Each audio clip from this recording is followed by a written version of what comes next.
Hello बच्चों, आज हम स्ट्रक्चर ऑफ ग्लूकोज पढ़ेंगे जिसको हम हेक्सो शुगर भी कहते हैं। और जनरली हम हेक्सो शुगर का जो फार्मूला लिखते हैं वो हम लिखते हैं बेटा C6H12O6। This is the formula of glucose. हमें इसमें एक चीज़ और ध्यान में रखना है कि इसमें CHO ग्रुप पाया जाता है जिसको हम एल्डिहाइड ग्रुप कहते हैं। क्या कहते हैं? Aldehyde group. अब हमें दूसरी बात इसमें और पता होनी चाहिए कि इस हेक्सो शुगर और ग्लूकोज शुगर जो कि एक ही है, इनके दो तरीके के स्ट्रक्चर बनते हैं। एक होता है चेन स्ट्रक्चर और दूसरा होता है बेटा रिंग स्ट्रक्चर। ठीक है, तो हमें आज चेन स्ट्रक्चर और रिंग स्ट्रक्चर दोनों ही पढ़ना है।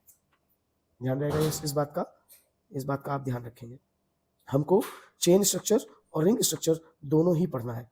तो सबसे पहले चेन स्ट्रक्चर को पढ़ने से पहले हमको पता होना चाहिए कि जो CHO एल्डिहाइड ग्रुप है ये चेन स्ट्रक्चर पर कहाँ लगेगा, क्योंकि सबसे पहले हमें चेन स्ट्रक्चर बनाना आना चाहिए। तो चेन स्ट्रक्चर पे एल्डिहाइड ग्रुप बेटा हमेशा कहाँ लगता है? टर्मिनल पे लगता है, या तो ऊपर सबसे पहले कार्बन पे या नीचे सबसे पहले कार्बन पे। ऊपर का कार्बन अगर हमने CHO ग्रुप लगा दिया तो हम कार्बन की काउंटिंग वहां से करेंगे, अगर नीचे से लगाएंगे तो हम कार्बन की काउंटिंग वहां से करेंगे। साथ ही साथ हमको पता होना चाहिए कि कार्बन की वैलेंसी कितनी है। कार्बन की वैलेंसी 4 होती है, तो हमें उसे सेटिस्फाइड करते हुए चलना है। तो सबसे पहले हम चेन स्ट्रक्चर में यहाँ पर लिखा हुआ है C6H12O6, तो कार्बन की संख्या कितनी है? 6 है। चलिए लिख लेते हैं 1 2 3 4 5 एंड 6। जैसे ही हम 6 कार्बन लिख लेते हैं, इनको आपस में हम बॉन्ड से जोड़ने की कोशिश करते हैं। चलिए जोड़ लेते हैं, जोड़ लिया। अभी हर कार्बन एक एक बॉन्ड को शेयर कर रहा है, ऊपर की तरफ एक बॉन्ड, दूसरा बॉन्ड नीचे की तरफ, तो मतलब 2 बॉन्ड और चाहिए, क्योंकि आपको पता है कार्बन की वैलेंसी 4 होती है। चलिए ठीक है, हर कार्बन को हम 4 वैलेंसी दे देते हैं, हमें दे दी। ठीक है, अभी मैंने आपको बताया था कि जो CHO ग्रुप है ये कहाँ पे पाया जाता है बेटा? ये पाया जाता है टर्मिनल पे। कहाँ पे पाया जाता है? टर्मिनल, यानी कि सबसे ऊपर या फिर सबसे नीचे। और जहां से लगेगा वहां से ही हम कार्बन की काउंटिंग शुरू करेंगे। और साथ ही साथ हमको ये भी पता होना चाहिए कि ऑक्सीजन जो इसमें है उसकी वैलेंसी 2 होती है, तो हमें यहाँ पे डबल बॉन्ड दिखाना पड़ेगा। जैसे हम डबल बॉन्ड दिखाएंगे तो हमको एक कार्बन में 5 वैलेंसी दिखाई पड़ रही है, तो हमको 4 ही वैलेंसी रखनी है, एक वैलेंसी को कम करना पड़ेगा। कर दिया हमने। एक वैलेंसी को कम करने के बाद हम सबसे ऊपर, मान लीजिए हम सबसे ऊपर लगा रहे हैं ऑक्सीजन को, तो चलिए ठीक, हमने ऑक्सीजन को लगा दिया। अब एक CHO ग्रुप में अभी CO लग गया है, हाइड्रोजन की वैलेंसी 1 होती है, तो हमने हाइड्रोजन को मान लिया लेफ्ट साइड में लगा दिया। ध्यान रखेंगे चेन रिंग में एक लेफ्ट साइड भी होती है और एक राइट साइड भी होती है। ये सब आपकी यादगार के लिए है।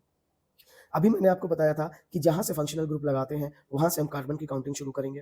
तो चलिए कार्बन की काउंटिंग शुरू करते हैं। इसको लिखना कोई ज़रूरी नहीं है, लेकिन चूंकि आप पहली बार बना रहे हैं तो आपको ये बात पता होनी चाहिए। तो चूंकि मैं लिख लेता हूँ आपकी जानकारी के लिए, 1 2 3 4 5 6। ठीक है, हम चेन स्ट्रक्चर के को बनाने की तरफ बढ़ रहे हैं।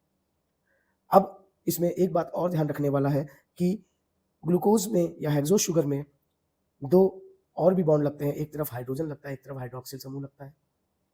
हाइड्रोक्सिल समूह OH से रिप्रेजेंट होता है, और हाइड्रोजन जैसा कि अभी हमने CHO में भी लगाया है वो H से लगता है, रिप्रेजेंट होता है। तो OH हम लगाते हैं राइट साइड में, हाइड्रोजन हम लगाते हैं लेफ्ट साइड में। बनाते हुए एक नियम हमें और भी ध्यान में रखते हुए चलना होगा कि तीसरे नंबर का कार्बन और जो 5वें नंबर का कार्बन है इस पर विशेष ध्यान देना होगा। चलिए क्या देना होगा विशेष ध्यान, वो आपको आगे पता चल जाएगा। चलिए दूसरे नंबर के कार्बन में हम OH राइट साइड में लगा देते हैं, लगा दिया। तीसरे नंबर के कार्बन को छोड़ देते हैं, चौथे नंबर के कार्बन पर हम OH राइट साइड में लगा देते हैं। 5वें नंबर कार्बन को चलिए अभी आपकी जानकारी के लिए छोड़ देते हैं। सॉरी, अभी आप एक छोटी सी मिस्टेक हुई है, इसको देखेंगे। तो हमको क्या करना होगा, पहले नंबर तो कार्बन 4 वैलेंसी सेटिस्फाइड है, दूसरे नंबर के कार्बन में हमें OH लगाना पड़ेगा, तो हमने OH राइट साइड में लगा दिया। तीसरे नंबर के कार्बन को छोड़ देते हैं, चौथे नंबर के कार्बन में हम OH राइट साइड में लगा देते हैं। 5वें नंबर पे भी चलिए अभी आपकी जानकारी के लिए छोड़ देते हैं, छठे नंबर पे हम OH लगा देते हैं। अब आप लोग एक बात और ध्यान रखिए, चलिए 5वें पे भी हम एक लगा ही देते हैं OH राइट साइड में। अभी आप कहेंगे सर तीसरा नंबर फिर क्यों छोड़ दिया है? तो बेटा तीसरा नंबर अभी आपको पता चलेगा, उससे पहले हम हाइड्रोजन लगा लेते हैं। तो चलिए दूसरे नंबर के कार्बन पे हम एक हाइड्रोजन लगा लेते हैं लेफ्ट साइड में।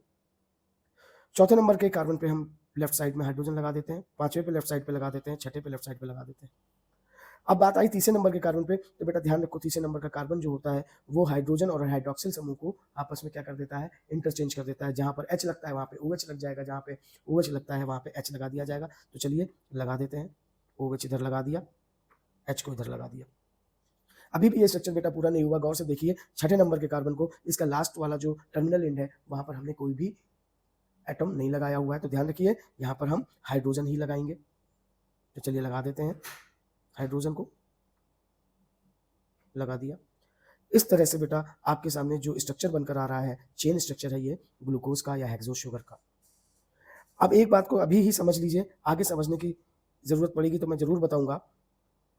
मैं इसको थोड़ा लाइट कलर में, छठे नंबर के कार्बन को गौर से देखिए, यहां पर गौर से देखिए हाइड्रोजन कितना है, 2 है।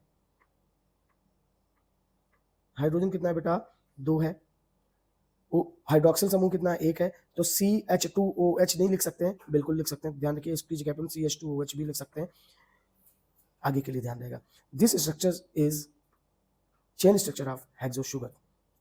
अब बेटा हम राइट साइड में बनाएंगे ring structure with the help of chain structure. Chain structure को बनाते समय एक चीज का विशेष ध्यान रखना होगा कि हमको यहाँ पर एक रिंग बनानी है और ये रिंग हेक्सागोनल होनी चाहिए, 6 कोनों पे आधारित होनी चाहिए। चलिए बना लेते हैं, एक कोना, दूसरा, तीसरा, चौथा, पांचवा और एक छठा, ठीक है, हेक्सागोनल। अब ध्यान रखेंगे रिंग स्ट्रक्चर को बनाते समय यहाँ पर 5 कार्बन 1 2 3 4 5 जो कि चेन स्ट्रक्चर में आपको दिखाई पड़ रहा है वो रिंग के अंदर रहेंगे और जो छठा कार्बन है वो रिंग के बाहर रहेगा। अभी आपको इस बारे में जानकारी बहुत जल्दी मिल जाएगी। तो पहला कार्बन कहाँ पे लगा, ये बहुत ही कॉमन क्वेश्चन रहता है during ring structure of making a ring structure of glucose. तो पहला कार्बन बेटा हमेशा हम राइट साइड में लगाते हैं, दूसरा उसके नीचे, तीसरा उसके नीचे, चौथा उसके पास में और पांचवा यहाँ पे। तो चलिए लिख लेते हैं, पहला कार्बन, दूसरा, तीसरा, चौथा और पांचवा। अभी आपके जानकारी के लिए मैं यहाँ पे नंबरिंग भी डाल देता हूँ जिससे आपको याद रहेगा, लिखना जरूरी नहीं है, 1 2 3 4 एंड 5। छठा कार्बन जैसा कि मैंने बताया था वो रिंग के बाहर लगेगा। तो रिंग के बाहर कैसे लगेगा, तो बेटा कुछ ऐसे लगेगा। अब यहाँ पर हम CH2OH यहाँ से देखिए उठा के यहाँ पर लगा सकते हैं क्योंकि छठा कार्बन है वो CH2OH। चलिए हमने लगा दिया CH2OH, ठीक है। अभी आप देख रहे होंगे फर्स्ट नंबर कार्बन के ऊपर एक कॉर्नर है जो बिल्कुल मैंने छोड़ रखा है, वो किस लिए है, तो बेटा वो कॉर्नर जो है वो हमने ऑक्सीजन के लिए छोड़ रखा है, तो हमें वहाँ पे ऑक्सीजन लगाना होगा। ये बहुत इंपॉर्टेंट जगह है और इसको बनाते वक्त लोग खासकर गलतियाँ कर देते हैं। सॉरी, दैट इज ओ, हमने यहाँ पे ऑक्सीजन लगा दिया।